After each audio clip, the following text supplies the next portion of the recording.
بسم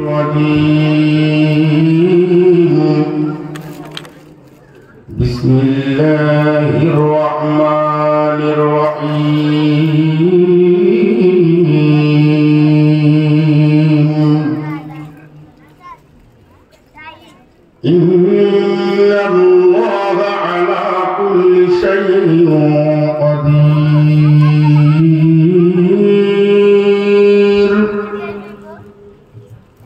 وقال رسول الله صلى الله عليه وسلم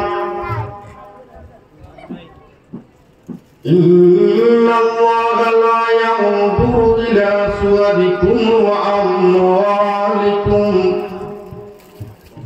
ولكن ينظر إلى قلوبكم وأعمالكم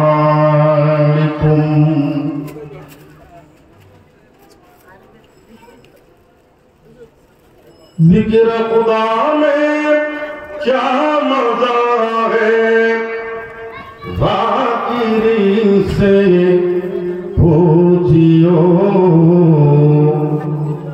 سجیدے میں کیا مزہ ہے ساجدین سے پوچھو لا الہ الا اللہ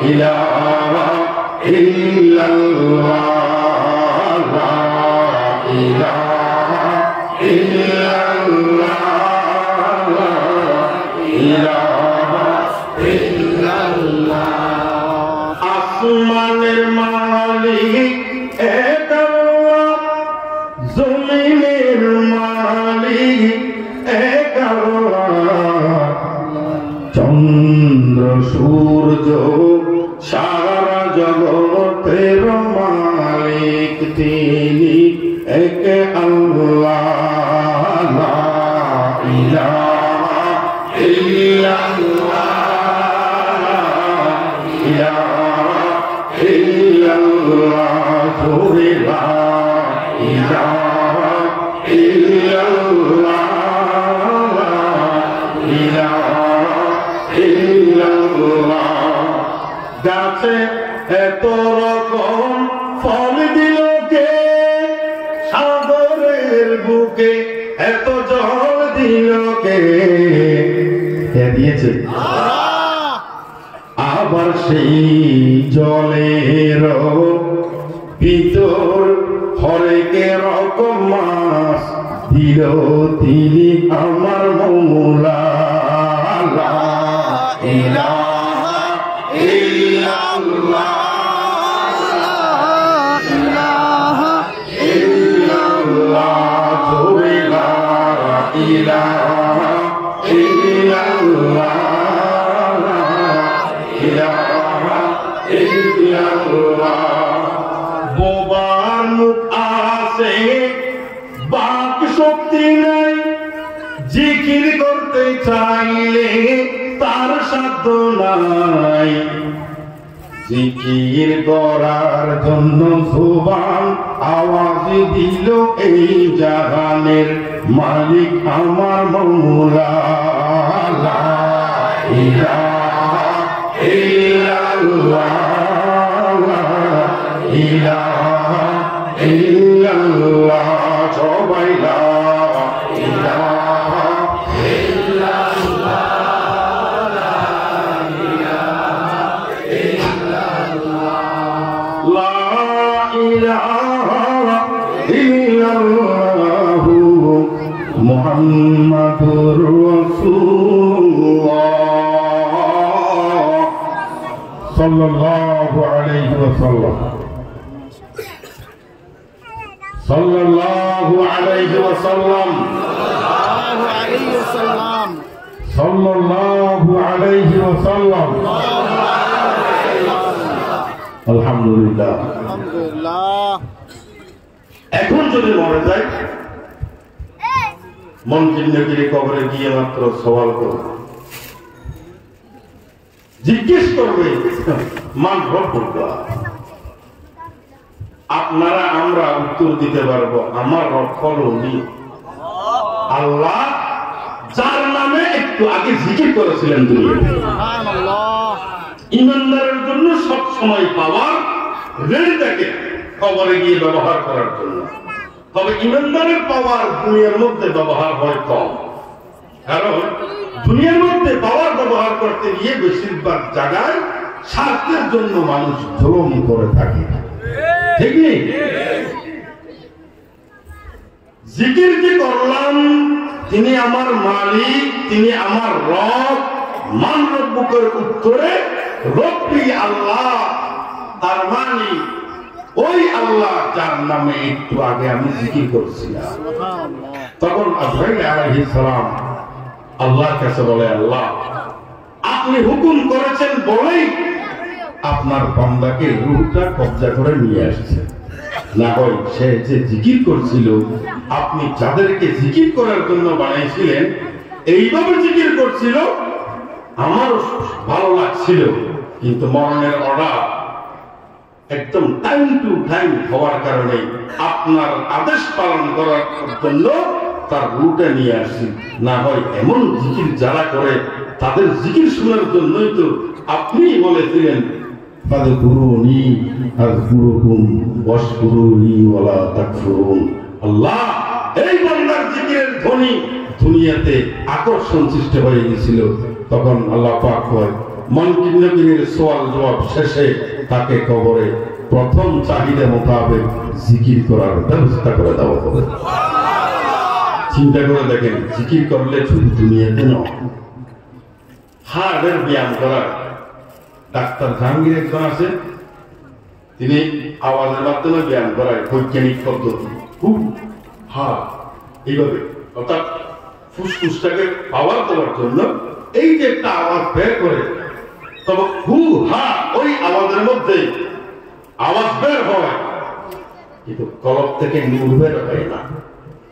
একটু আগে যে জিকির করলেন আওয়াজ বের হয়েছে না, একটা তাল ছিল, একটা ঢেউ ছিল, একটা স্বাদ ছিল, একটা মজা ছিল, সবটা মিলিয়ে একটা কলবের রিফ্রেশ পাওয়ার সৃষ্টি হয়েছে, যেটা ব্যায়াম করার লাগে না, আওয়াজও বের হয়েছে কলবের ওখান থেকে, নূর বের হয়েছে, জিকিরের লাভ না ক্ষতি। আর কি জিকির করেন, লা ইলাহা ইল্লাল্লাহ,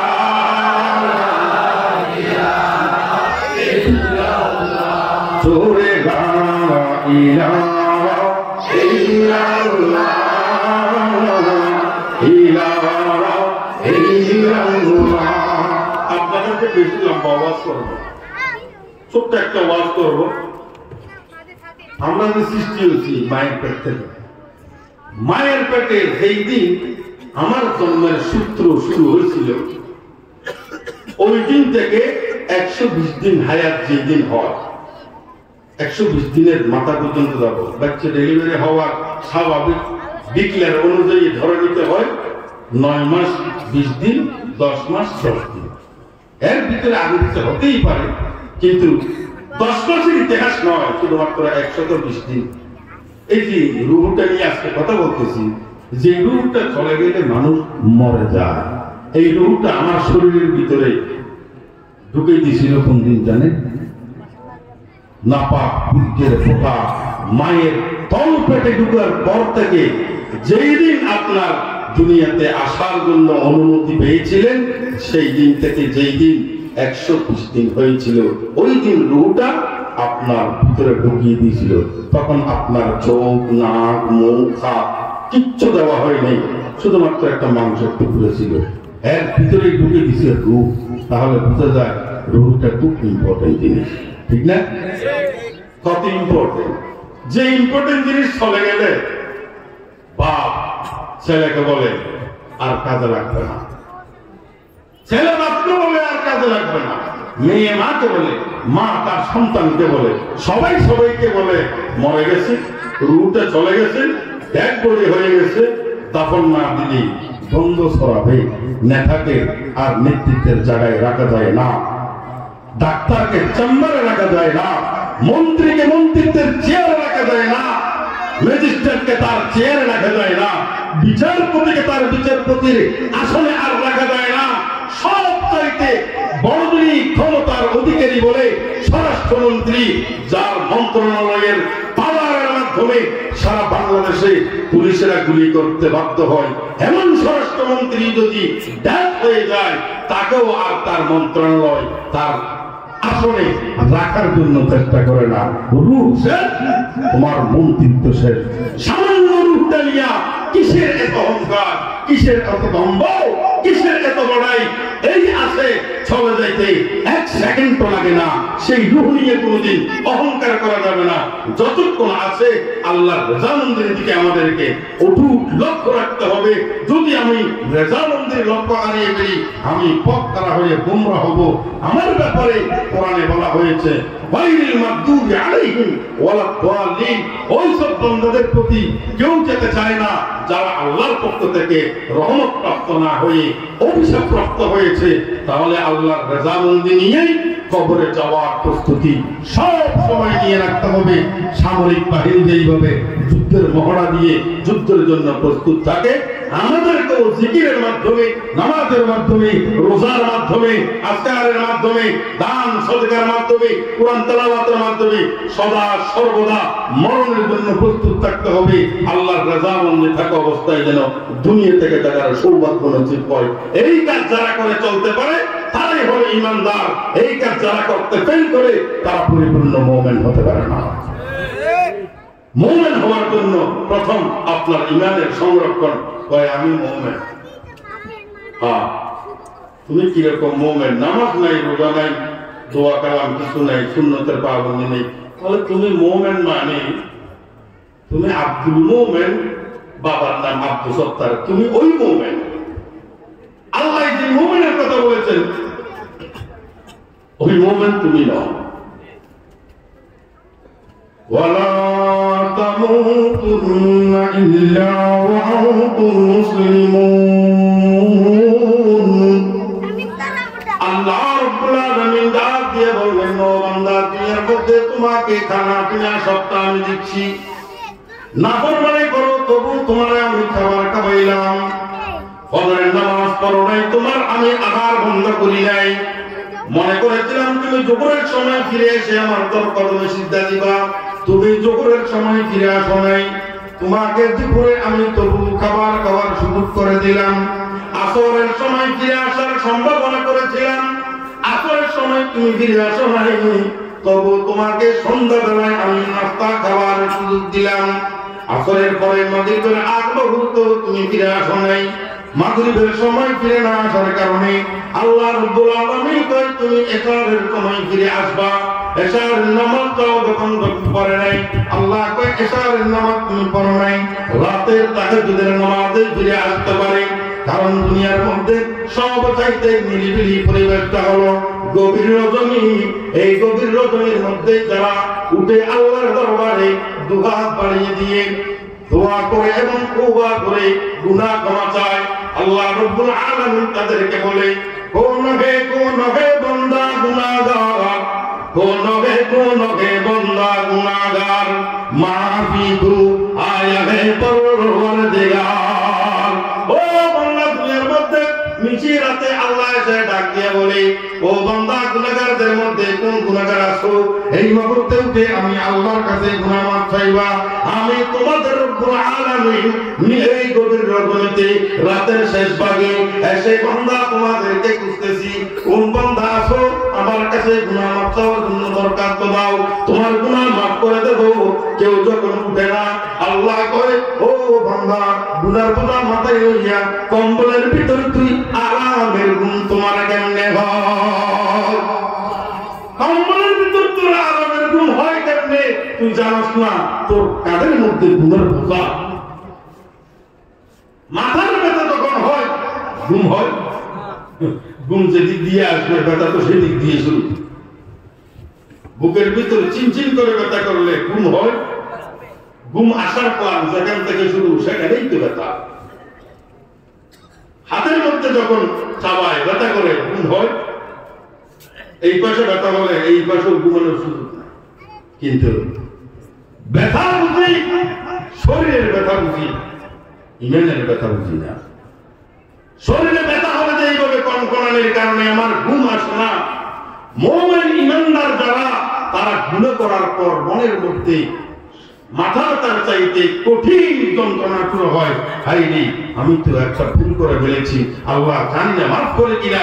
রাত্রে এসে গভীর রাতে উঠে তাহাজ্জুদের নামাজ পড়ে জিকির করে শেষ রাতে মুনাজাত করে যখন আল্লাহর দরবারে ডাক দিয়ে বলে, বরদর আমাদের বন্দায়ে বগুরি কথা, বরদর আমাদের বন্দায়ে বগুরি কথা, আবরোয়ে ফুটবইছি আলারি গেতাম।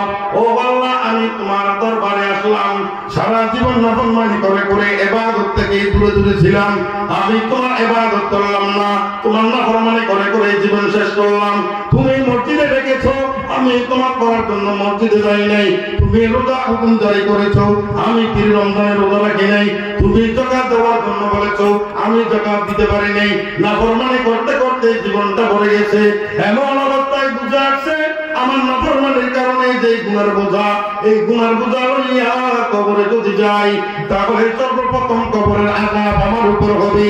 এই কবরের আযাব আমি সহ্য করতে পারবো না। কিয়ামতের ময়দানে জাহান্নামের আগুনে জ্বলতে হবে, কিয়ামতের ময়দানে বারুদের তাপ চলতে পারবো না। জাহান্নামী হিসাবে, গুনাহগার হিসাবে গুনার বোঝা যদি মাথায় লইয়া কবরে যাই, কিয়ামতের ময়দান থেকে গুনাহগার সাব্যস্ত করার পর আমাকে জাহান্নামে পাঠিয়ে দিবা। ও আল্লাহ, সেই জাহান্নামের আগুন আমি সহ্য করতে পারবো না।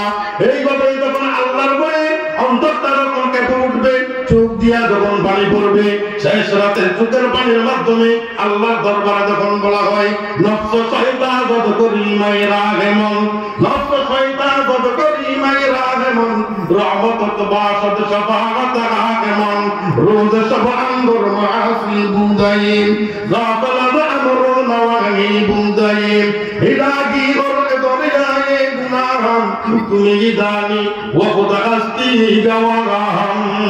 ও আল্লাহ, রাতে দিনে গুনাহ করতে করতে আমার জীবন আমি শেষ করে দিলাম। নফস শয়তানের কারণে আমি প্ররোচনায় পড়লাম, তার কারণে আমি গুনাহ করেছি। না কয় আল্লাহ, গুনাহ করলে জাহান্নামে যেতে হবে, এটা আমার জানা ছিল। শয়তানের ফাঁদে পড়িয়া গুনাহ করে ফেলেছিলাম। আজকে বুঝা আসছে এই গুনাহ যদি তওবা না করি মাফ হবে না। ও আল্লাহ, গুনাহ লইয়া কবরে গেলে আযাব কাটতে হবে, সেই কারণে তুমি আমাকে মাফ করে দাও। ইলাহি তুবতু মিন কুল্লি মাআসি, ইলাহি তুবতু মিন কুল্লি মাআসি বিইখলাসির রাজাআল লিল কলাসি। আল্লাহর দরবারে যখন বলে, ও আল্লাহ, তওবা করতেছি, অতীতের গুনাহ করে আমি অনুতপ্ত, আমি অপরাধ করার কারণে আমি গুনাহগার, এই গুনাহের কারণে আমি তোমার কাছে মাফ চাই, অতীতের গুনাহগুলো মাফ করে দাও। যেইভাবে তোমাকে বলছি এইভাবে কাজ করব, জীবন চালাবো, ভবিষ্যতে আর কোনো গুনাহ করব না, তুমি আমার গুনাহগুলো মাফ করে দাও। এইভাবে যখন আল্লাহর দরবারে ফরিয়াদ করি, আল্লাহ রব্বুল আলামিন কই, বান্দা তওবা করলি আমার ভালো লাগছে, চোখের পানি ফেললি আমার ভালো লাগছে, চিন্তায় গিয়ে কান্না করলি আমার আরো বেশি ভালো লাগছে। ও বান্দা, তোমার এই কান্নার চোখের পানি শেষ রাতে যখন পাইছিলাম, দুনিয়ার জমিনে গিয়ে ডাক দিয়েছি, কোন হে বান্দা গুনাহগার, আয়া হে মাফিকা পরওয়ারদিগার। আমি নিশরাতে গিয়া করে ডাকছিলাম, যারা উঠে আল্লাহর দরবারে চোখের পানি বলাইয়া সিজদায় গিয়া গুনাহ মাফ চাইয়া তওবা করেছে, আল্লাহ রাব্বুল আলামিন কই, বান্দা তুই তো জানিস না আমি নিচের আসমানে আইসা তোকে বুঝতেছি, যারা যারা উঠে এই অবস্থায় গুনাহ মাফ চাইছো, আমি তোমাদের জীবনের সমস্ত গুনাহ ক্ষমা করে দিলাম।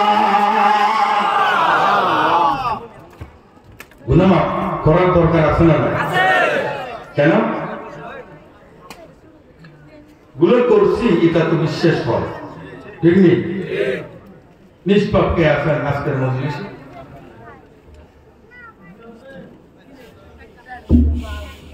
নিষ্পাপ কেউ আছেন? যারা আছেন পাপী, যারা বলার সুযোগ নাই, যে এখনো নিষ্পাপ সেও জানে না সে যে নিষ্পাপ, ঠিক নেই? শুধুমাত্র পাপী হওয়ার পরেই বুঝতে পারে আমি পাপী, পাপ করার পরেই বুঝতে পারে আমি পাপী। পাপ করার আগ পর্যন্ত সেও বুঝতে পারে না সে যে নিষ্পাপ। এই কারণে ছোট মাসুম বাচ্চারা নিষ্পাপের গুরুত্ব সে বুঝে না। বালা খাওয়ার পর থেকে পাপের গুরুত্ব যখন বুঝবে, পাপের মর্ম যখন বুঝবে, প্রথম পাপ করার পরে তার কলেজায় ঠাস করে একটা শক হবে, ইলেকট্রিক শর্ট সার্কিটের মতো বুঝতে পারবে সে একটা পাপ করেছে। বালা করার পর্যন্ত সে বুঝতে পারে না। তাহলে আজকে মজলিসে আমরা সবাই পাপী, ঠিক নেই? তবে আমরা পাপী হলে কি হবে? আমরা সবাই পাপী, নিজের পাপের পাপ পাপ বাটকারাতে অন্যের পাপ মাপি, ঠিক না? আমরা সবাই পাপী, নিজের পাপের বাটকারাতে অন্যের পাপ মাপি। আমরা সবাই পাপী, নিজের পাপের বাটকারাতে অন্যের পাপ মাপি। তবে যারা তরুণ যুবক এরা কিন্তু বাটখারা বুঝে না। বাটখারা মানে পাল্লা।